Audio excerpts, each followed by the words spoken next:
unlike Sakaja, who has never been a client at the Supreme Court, I am a very consistent client at the Supreme Court. I have been brought before Chief Justice Mutunga. I have been brought before Chief Justice Maraga. I was the other day before Chief Justice Koome. And as things would be, sometimes I get favorable judgment, sometimes I don't. But in all cases, I have abided by what the decisions of the Supreme Court were. And therefore, it was, if there was a person to, as a stakeholder, to give an assessment, I think I qualify to be among the few people who have been before the Supreme Court many times. The Chief Justice, I was in there. A powerful symbolic role as the highest representation of the values and institutions of justice in our land, and the fulfillment of people's determined quest for a judiciary grounded in inclusivity, fairness, justice, and constitutionalism. It was designed not merely to interpret law, but also to resolutely underwrite and defend justice for all Kenyans. 14 years after the promulgation of the Constitution, we continue on the journey of implementing the vision for a stable, secure, prosperous, open, and democratic society grounded in freedom and well-meaning. 12 years after its establishment, it is difficult for us to imagine how the Republic of Kenya existed for many years without a Supreme Court. It has helped us reject the many false dichotomies that once constrained our policies and politics, including the belief that freedom must be sacrificed for security and that democracy and stability are mutually exclusive, or that sustainable development is the monopoly of the centralized government. You've heard Sakaja speak very eloquently about what the Supreme Court has done on matters devolution. It is therefore fitting that this conference invites us to reflect on the Supreme Court's jurisprudence over the past 12 years. In doing so, we recognize both successes and areas for critique as we consider the court's evolution, its impact on Kenya's constitutional landscape, and its commitment to protecting the rights and aspirations of all Kenyans. True to the court's philosophy, bold honesty is the best policy, and this occasion calls us to reflect candidly on its journey, progress, challenges, and impact. To appreciate the achievement represented by the Supreme Court's creation, we must revisit the hard lessons of the 2007 presidential election crisis. That crisis exposed deep-seated systemic failures and a profound erosion of public trust in our electoral and judicial processes, fracturing the people's trust in the rule of law. Consequently, a disputed election outcome triggered underlying conflicts that nearly drove the nation to the brink of almost total collapse. It was realized then that rebuilding trust and restoring faith in the rule of law was indispensable, and that a credible, authoritative mechanism for resolving presidential election disputes was the only way to prevent elections from threatening rather than renewing our nationhood. The 2010 Constitution, therefore, established the Supreme Court as a unique institution with hybrid jurisdiction, symbolizing its special status. Its exclusive original jurisdiction over presidential election disputes is a legacy of the 2000 never again moment.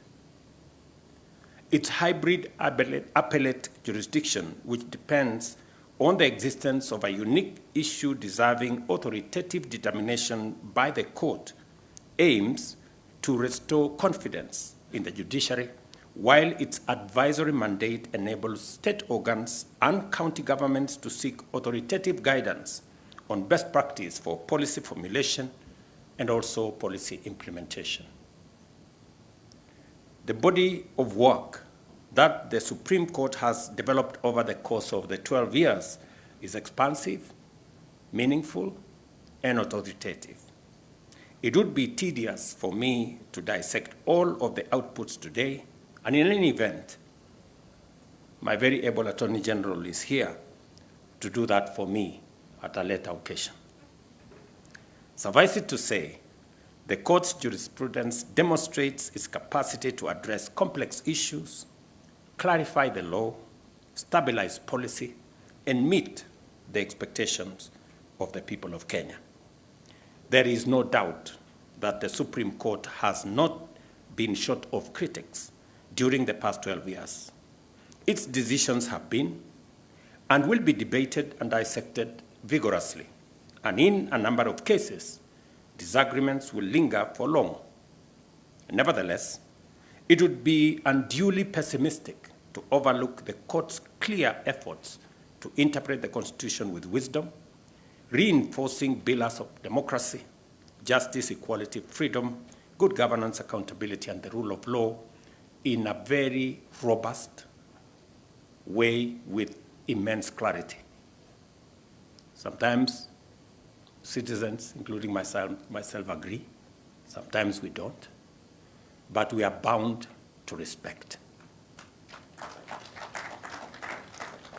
It has pronounced itself on a broad range of pertinent issues across legal landscape, and in so doing, entrenched certain principles and values as non-negotiable procedural and substantive elements of good policy. It is because the court has been emphatic in its dispositions and firm in its guidance of subordinate courts that Kenyans are confident that their rights are intact and due process is indispensable.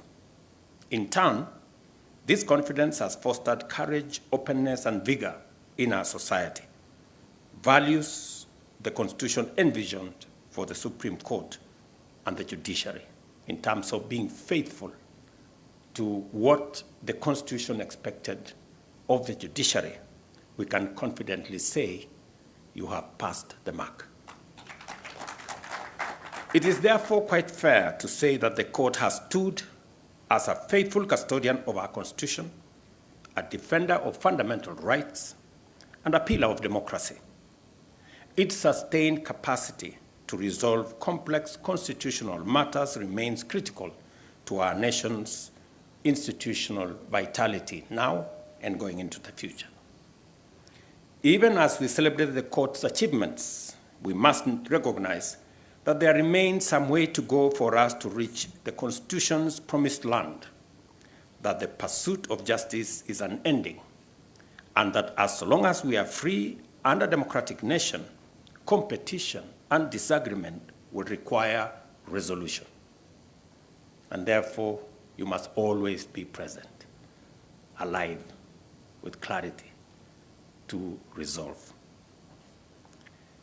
The Supreme Court must continue to evolve, maintain ideological clarity, intellectual rigor, and remain connected to the lived experiences of all Kenyans. A forward-thinking, innovative, and responsive court is essential for addressing the complex challenges of our time. Allow me to just say something in that context, especially on the paragraph I've just elaborated, that we live in a very dynamic world. And it's not always that I find an occasion where I am before the Chief Justice, DCJ, all the justices of the Supreme Court. And as a citizen, to try and, speak to some of the issues that sometimes, engage my mind. And one of the issues that I would want to say is, in this complex and dynamic space, and as was said very ably by the Chief Justice, where you have social media, you have, all manner of pressures, sometimes from anonymous people, anonymous, characters, and let me not abuse any people, anonymous, people who nobody knows what is their push. What happens, for example, with a government that has been elected on the basis of a manifesto? What is the place of a manifesto? A program that has been voted for by millions of Kenyans alongside a candidate and a party. What weight does the court put whenever there is a challenge on a manifesto? I would want to invite the court to think about it. How do you respond to litigants, individuals, that challenge a policy and a manifesto position canvassed among the citizens of Kenya, voted by the people of Kenya? And how do we use the place of manifesto to remove politics of personalities and instead try to, consolidate the place of politics that is around a program, a policy, an agenda? How does the court help us to consolidate the place of getting away politics from being about personalities, or sometimes even about ethnicity, and taking it to the realm of issues, policies, programs? And how do we work together to make sure that we consolidate the place of a development trajectory, a program, a national program, backstopped by the people of Kenya through an election and rolled out by an elected government?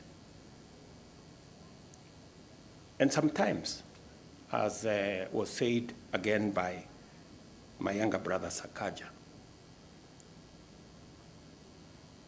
if you have a program canvassed by a political party, a government, being rolled out, and sometimes it's not populist. Sometimes, as politicians, you have to balance between being popular and doing the right thing. Sometimes they don't go together.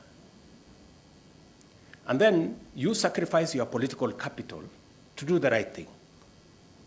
But then the court on the other side decides to be popular and undermine the agenda that you have. And allow me, Madam Chief Justice, to appear before you on this matter. And I hope I am not abusing the court process, on this matter. I'm just trying to, in a very simple way, to put my thoughts across so that, maybe the court can apply its mind to it and help us, chart this course as Kenyans, because it's me today, it's somebody else tomorrow, it's the next person the next day, and we all must think about this. So that particular matter is sometimes is a matter that informs some of the things that we do. And I am a layman, but we're told that the court also makes decisions. Sometimes they have to factor in public interest. Where does public interest, populism, playing to the gallery, where is that? You know, how do we nuance it so that it is managed properly and we don't drop the ball? So this is just thoughts, and I'm really happy that Madam Chief Justice has said it clearly that we need to consult more, you know, as institutions. What has become clear during the course of constitutional implementation and in the life of the Supreme Court is that notwithstanding the principle of separation of powers and the need for checks and balances, cooperation between organs of government and among state institutions is necessary, is also desirable, and this is for the promotion of national interest and constitutionalism. And that brings me again to the matter that was canvassed by my deputy here.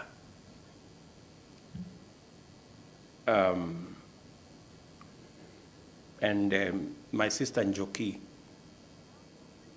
spoke to it and said, we need independence, we need to avoid overreach and interference.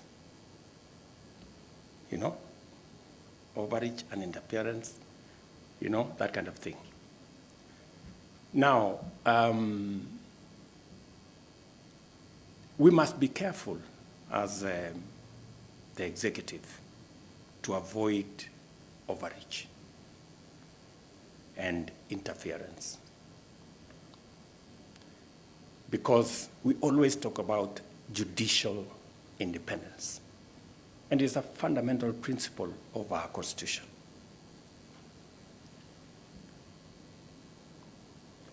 And there's a remedy for executive overreach, because the judiciary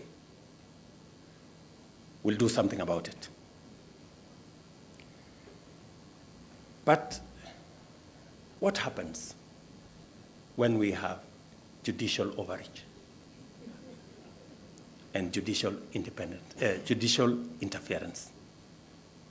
Who will help us to resolve it? You know, I know these are, and I hope I'm not making difficult things here. I'm just asking myself as a layman, and maybe I now have a good deputy, a professor. Maybe he'll help educate me when we have some time. But again, I would really want to ask ourselves, and so that as we restrain ourselves as the executive, not to interfere, not to overreach on matters that are in the purview of the judiciary or other arms of government for that matter, I think there is an equally very high responsibility on the part of the judiciary to restrain itself, and I think the Chief Justice here said so, to restrain itself on matters that are in the purview of other arms of government, so that we can have the committee of working together and the interdependence while respecting our independence or the independence of other arms of government.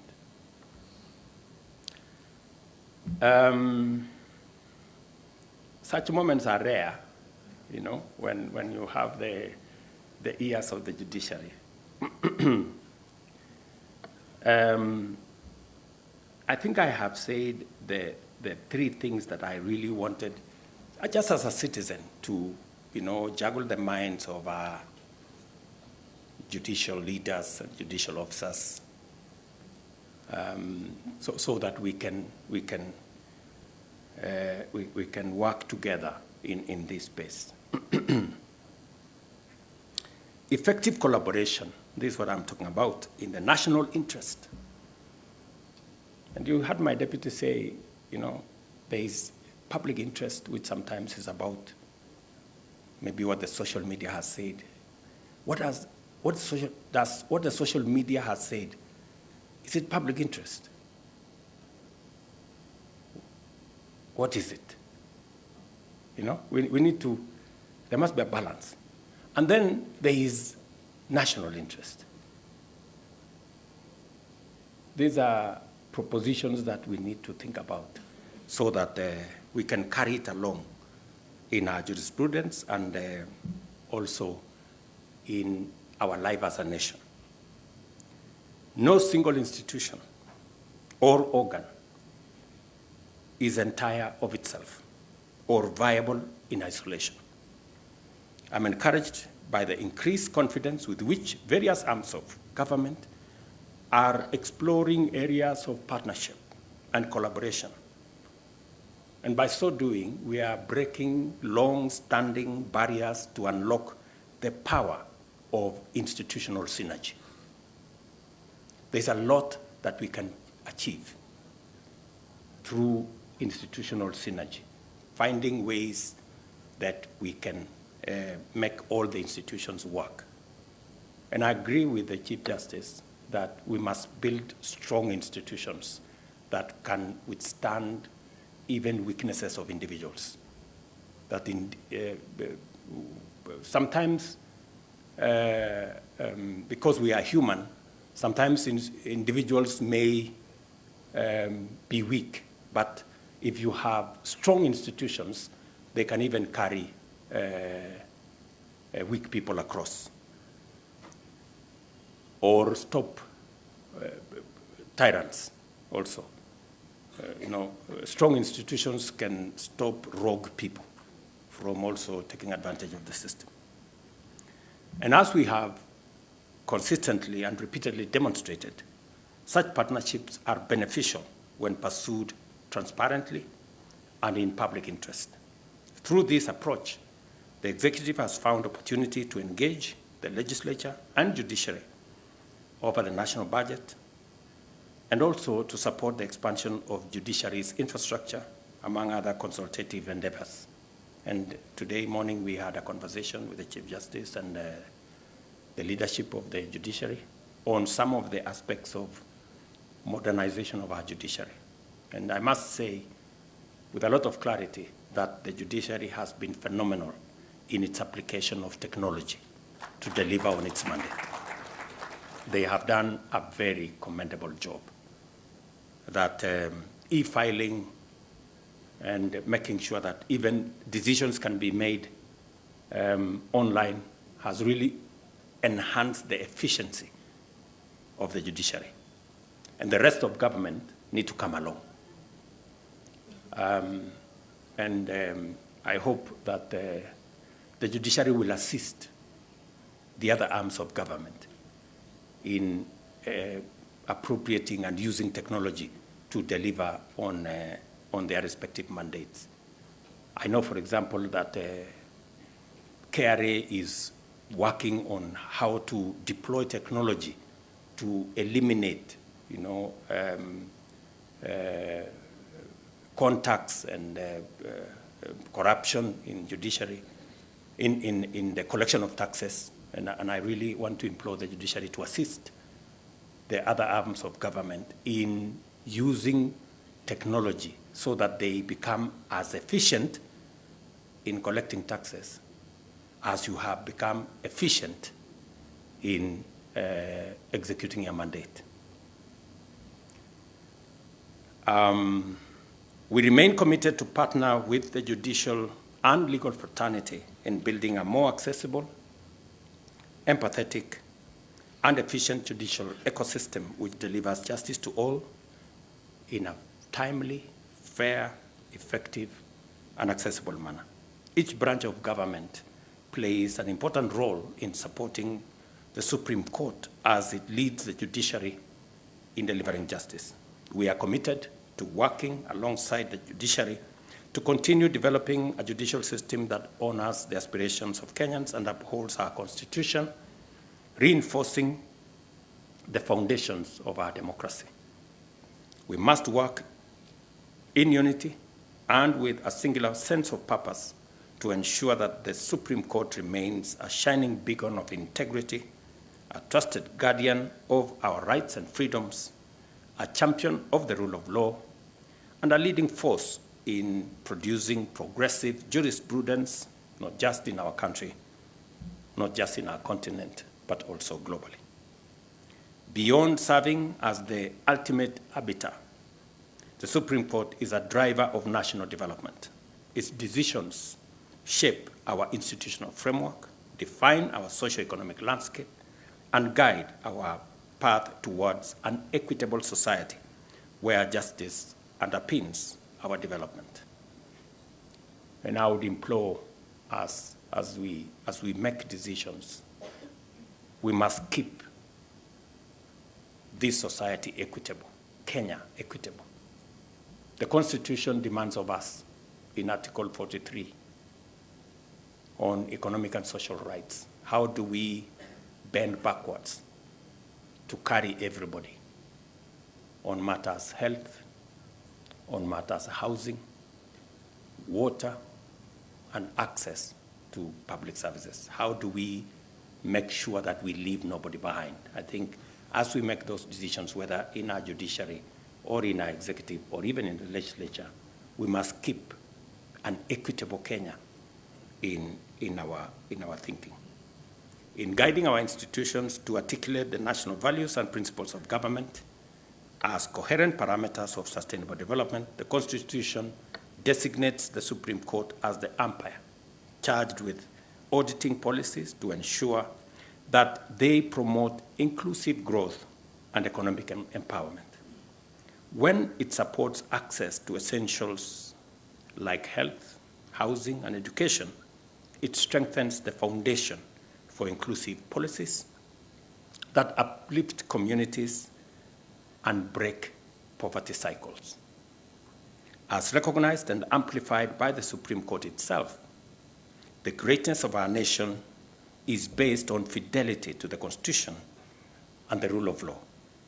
Our commitment to constitutionalism and the rule of law is the bedrock of Kenya's quest for prosperity. Consistent and fair application of the law builds trust, encourages civic responsibility, and fosters social cohesion. By championing a jurisprudence that simultaneously upholds fundamental rights and freedoms while supporting development, the Supreme Court helps Kenya achieve Vision 2030 and also our bottom-up economic transformation agenda.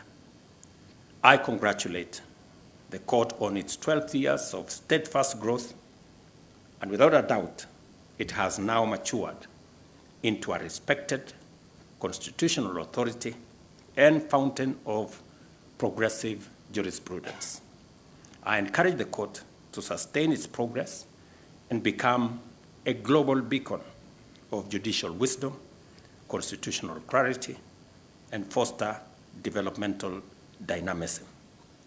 May this conference inspire deeper reflection and introspection on the Supreme Court's role in national transformation and energize all participants in their pursuit of a more just and equitable Kenya. And let me commit, as I did to the leadership of the judiciary, that the executive, we will play our role, we will support the judiciary within the constraints that we have in our finances. We will go out of our way to support the requests that have been made by the judiciary on matters to do with enabling our judicial officers to be to work in a much more enabled environment and to also provide the physical facilities necessary. And I'm very happy that the governor of Nairobi has agreed that we will work together to make sure that there is a new place for the judiciary and for the Supreme Court. Asanteni sana. God bless you. God bless our great country, Kenya.